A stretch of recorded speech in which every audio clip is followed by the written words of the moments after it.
Hey, it's John Pollock, and this is Fight News Now, the MMA edition.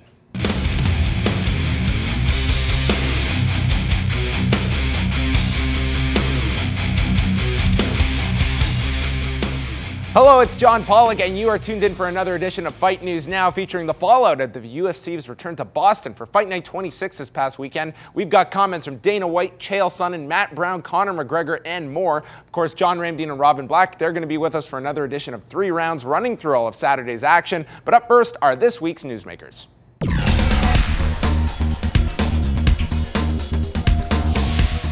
Chael Sonnen was victorious on Saturday night, submitting Mauricio Shogun Rua with a guillotine choke at 4:47 of the first round. It was Sonnen's first victory since January of last year, following losses to Anderson Silva and John Jones, and was quick to throw out a challenge for what he hopes will be his next fight.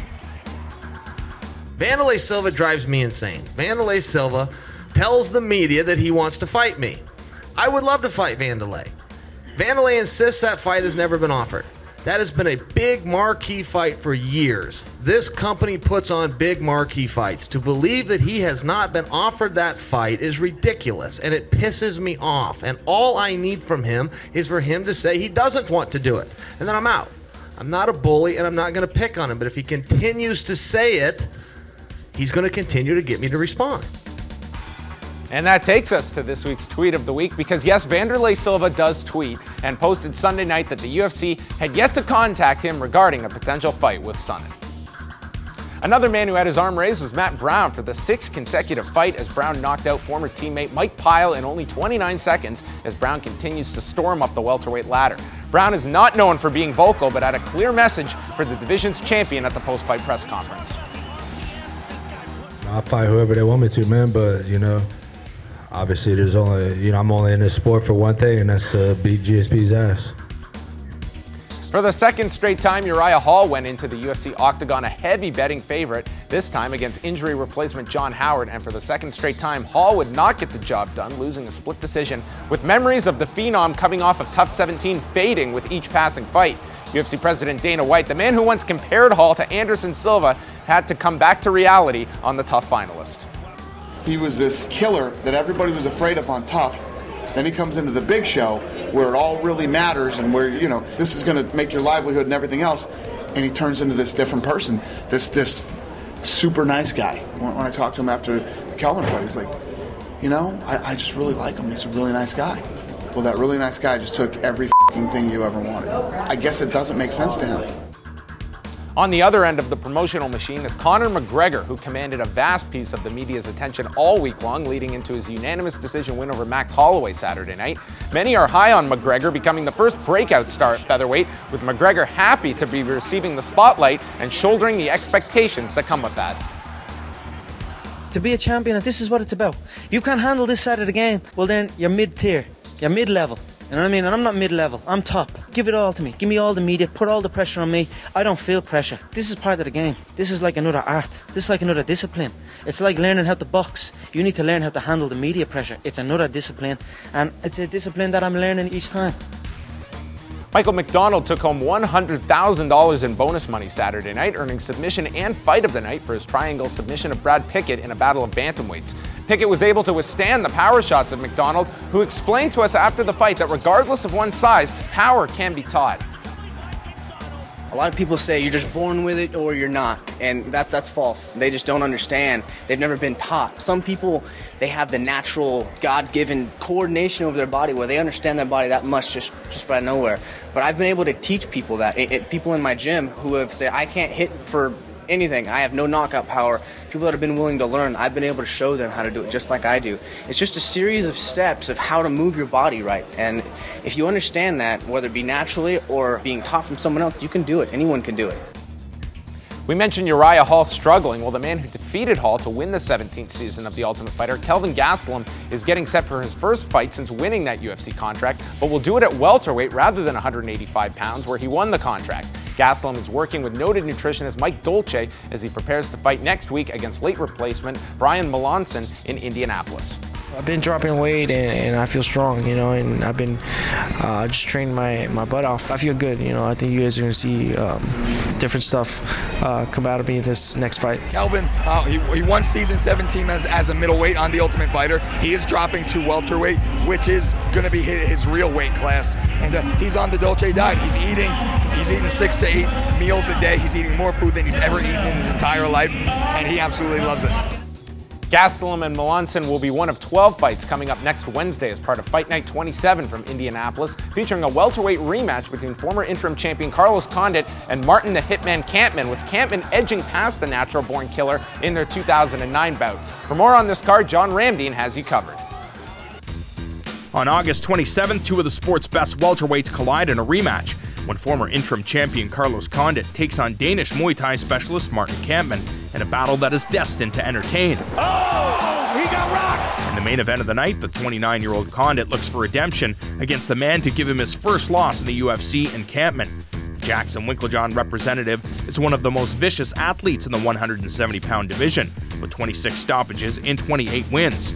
Armed with fluid Muay Thai, slick submissions, and an innate ability to take damage, the former WEC champion is a pleasure to watch because he knows how to execute and entertains the fans while he's doing it. Carlos is getting loose here, Mike. His opponent Kampmann is one of the division's most underrated competitors and possesses the ability to defeat anyone in the welterweight category on any given night. Although the Hitman is known for his striking prowess, expect him to mix it up and utilize his more than competent wrestling skill set to force the fight to the canvas. Good takedown, and he moves into side control. Both men are coming off losses to title challenger Johnny Hendricks, but it is Condit who will be facing his third straight loss, and fans should anticipate an all-out war between these two aggressive competitors. In the night's co-feature, Donald Cowboy Cerrone returns to take on the ever-improving Rafael Dos Anjos in a 155-pound tilt. Cerrone is coming off a unanimous decision victory over KJ Noons and is in need of an impressive win if he wants to be part of the title conversation. The 30-year-old American is one of the division's most exciting combatants, as he is in constant pursuit of the knockout, but normally puts his adversaries away with his crushing submission game, a task that won't be so easy against his Brazilian counterpart. Sporting an 8-2 record over his past 10 outings, Dos Anjos does hold wins over many of the 155-pound class's most skilled men, and should present a multitude of issues for the WEC veteran. In what should be a clash of styles in the featherweight category, former TKO 145-pound king Hatsuki Oki is paired with durable wrestler Darren Elkins. Will try and erase the memory of his KO loss to Chad Mendez this past April. The Japanese fighter has showcased a dangerous attacking guard in the past. Kimura attempt. This is one of Haoki's best positions off of his back. He'll need to use it in this fight, as he is coming off back-to-back losses for the second time in his 30-plus fight career. Top-rated prospect Brandon Thatch will make his anticipated debut when he's matched with the scrappy Ohio native Justin Edwards, who's coming off an impressive submission win over MMA pioneer Josh Neer last October. Josh Neer is out, and Justin Edwards has the biggest win of his MMA career. Although it is a step up in competition, Ruckus has been working with some of the sport's elite at the TriStar facility in Montreal, along with his team at the Grudge Training Center in Colorado. His abilities on the ground and standing are something to behold. Oh, and look at that! Unbelievable! And if he avoids getting caught up in the inevitable hype, he could be the next big thing in the welterweight division. So there you go, John Ramdeen getting you set. 12 big fights coming up, but still not convincing enough to say, I want to go to Indianapolis. Yeah, I get it. It's because Boston was so exciting. Why would people want to go to Indianapolis when, you know, Boston delivered? Well, Boston was a very exciting show, and I know that's why you and Robin are going to be chatting more about that card from this past Saturday. Absolutely, yes. We're looking forward to Indianapolis, but Boston, there was so much happening. We got to talk about some of the guys we didn't give love to. It's all action coming up with John Ramdeen and Robin Black as we continue on Fight News Now.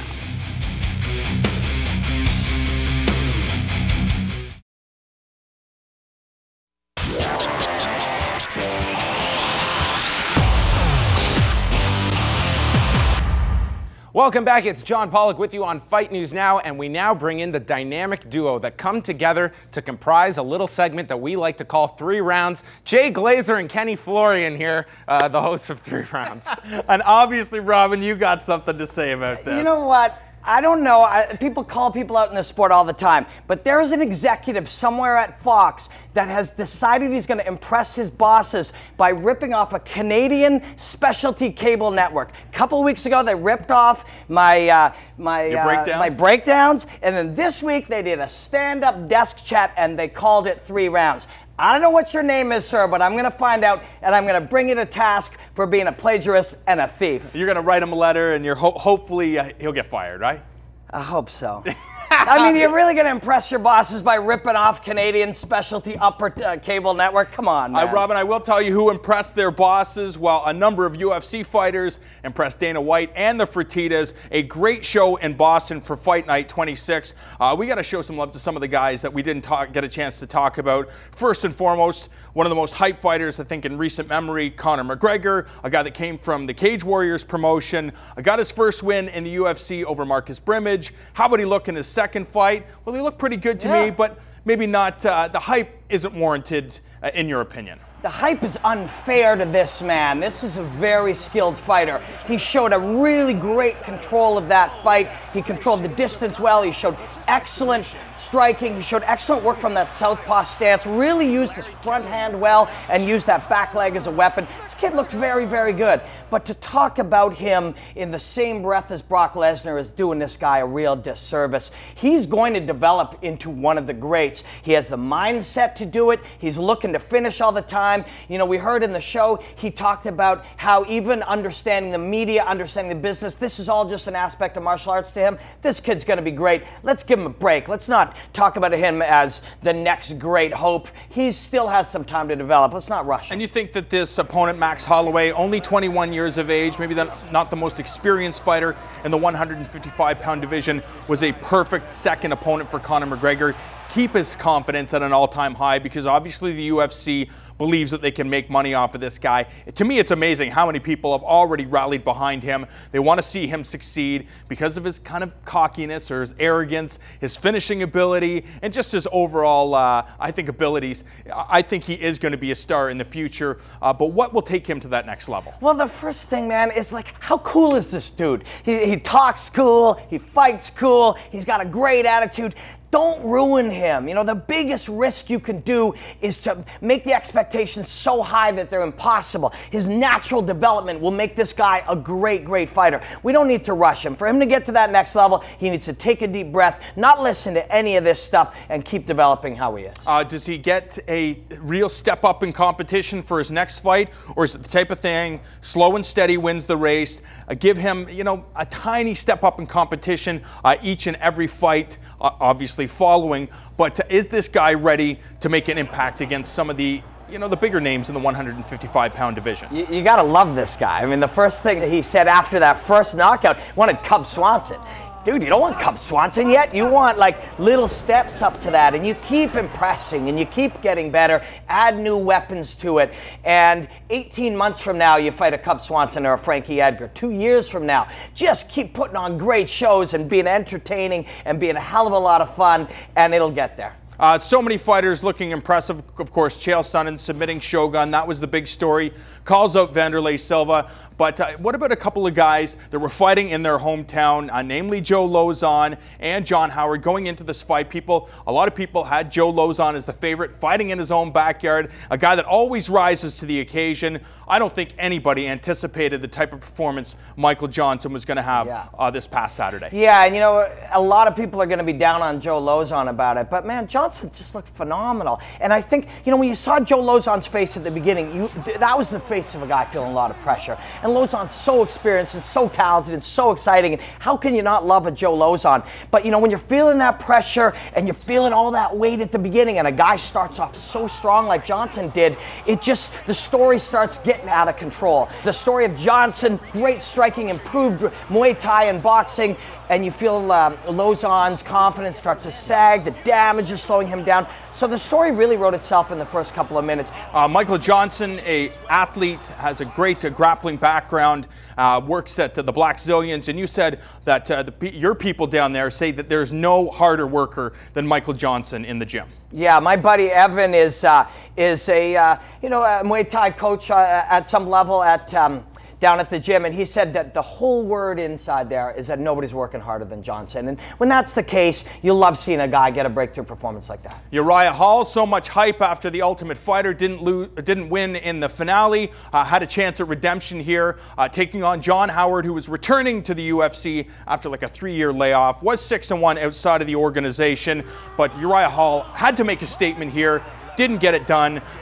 For Howard, fighting up at 185 pounds, gets the split decision win. After the fight, Dana White said Uriah Hall just isn't a UFC fighter. Why do you think he said that? You know, promoters say a lot of things to promote things. That's by definition what they do. And Dana White's the best at it. But this was a moment of truth. He was absolutely telling it how he saw it. I mean, Uriah Hall, I don't know how many ways we can keep breaking this down. The guy's got incredible talent, but mentally is not there. You know what? Howard was very smart to make this a friendly fight. When Hall wants to annihilate you, he's really dangerous. When he's mentally just desperate to finish you, he's a badass. But if you hug him and high-five him and lull it, he doesn't want to hurt you. Yeah. And for Howard, Howard's going to get some hate for, you know, the patty cake those guys were playing. I mean, they did touch hands more often than if we were playing that game. I mean, it was crazy.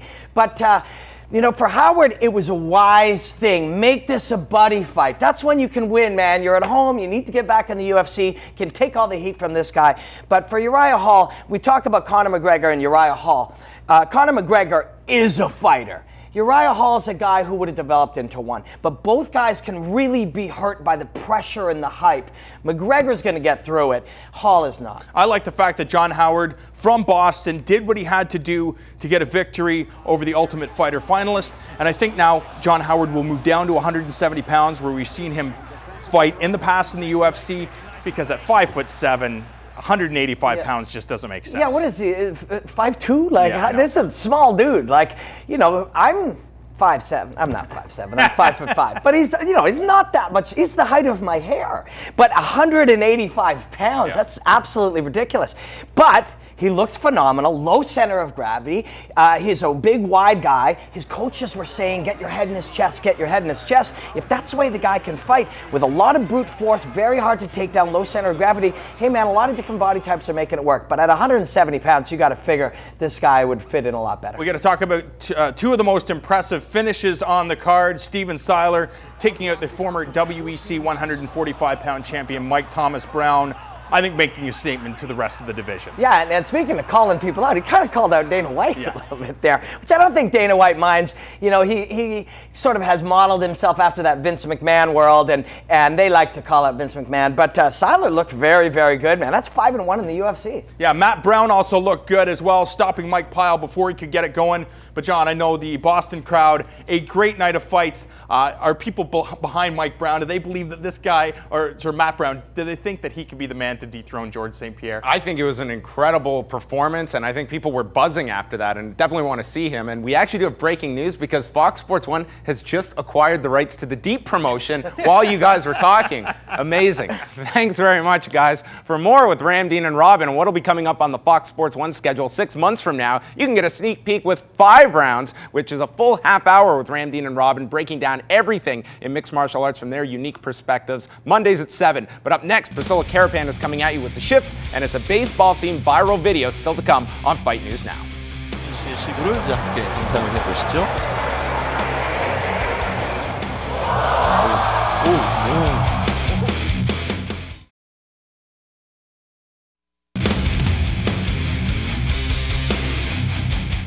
Welcome back to Fight News Now. It's John Pollock, and if you're planning out your weekend, Fight Network has some options for you, as we're carrying Cage Warriors 58 from Grozny, Chechnya, as Pavel Kush meets Chris Scott at 1 p.m. Eastern on Saturday. And then on Sunday at 8 p.m. Eastern, it's the premiere episode of Ultimate Classic Boxing, as Corey Erdman and Morgan Campbell take you back to November the 30th, 1955 for the rematch between Carmine Basilio and Tony DeMarco from the Boston Garden. Let's now send things over, though, to Priscilla Caripan, who presents The Shift.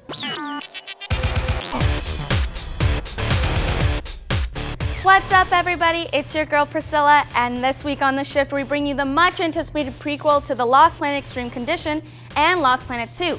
Lost Planet 3 takes place during an ice age long before the events of the first game. Here's a taste.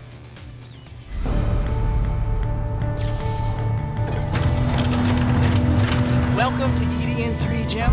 A prequel to the original Lost Planet, the game follows our protagonist Jim Payton, a colonist working on contract for the Neo-Venus construction company on the planet EDN-3. I'd love to say that I'm getting used to it, that the cold is growing on me, but it ain't. There to harvest the planet's natural energy source in an effort to save Earth's energy crisis, you must first fight off the hostile native species called the Acrid. Eradicate them on foot or from the safety of your rig. The rig is your lifeblood and is equipped with an assortment of tools used for mining, but is equally effective for killing. While in operation, the rig sets the gameplay to first person, but quickly changes to third person play while outside on foot. The game also features 4 team-based multiplayer modes: Scenario Mode, Acrid Survival, Extraction Mode, and Team Deathmatch, as well as a vast assortment of weaponry and 5 additional characters. Payton quickly discovers that his main job is to try and stay alive because there's more to the desolate ice world than meets the eye. They told me we were the only ones on this planet.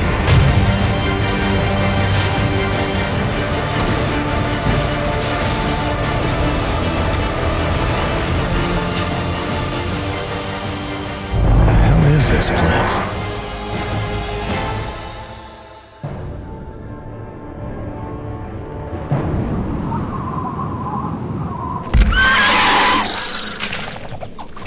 That's it for The Shift this week. Back to you, John.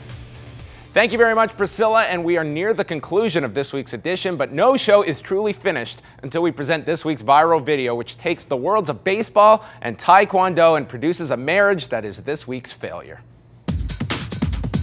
혜민 씨의 시구를 이제 함께 감상을 해보시죠.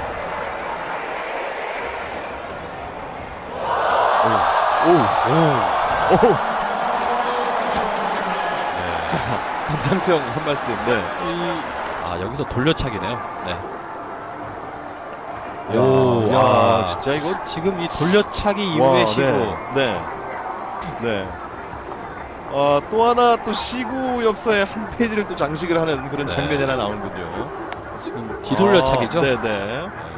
What a horrible pitch. That was outside of the strike zone. I don't care what her form looked like. That wraps up this week's show. I want to thank our guests Dana White, Chael Sonnen, Matt Brown, Kelvin Gastelum, and Mike Dolce. For more with Conor McGregor and Michael McDonald, you can catch them on this week's edition of the MMA Report Thursday at FightNetwork.com in the podcast section. Don't miss Cage Warriors 58. It's coming up this Saturday at 1 Eastern. And for John Ramdeen, Robin Black, Priscilla Caripan, the whole Fight Network crew that puts this show together, I am John Pollock, and we will chat with you next week.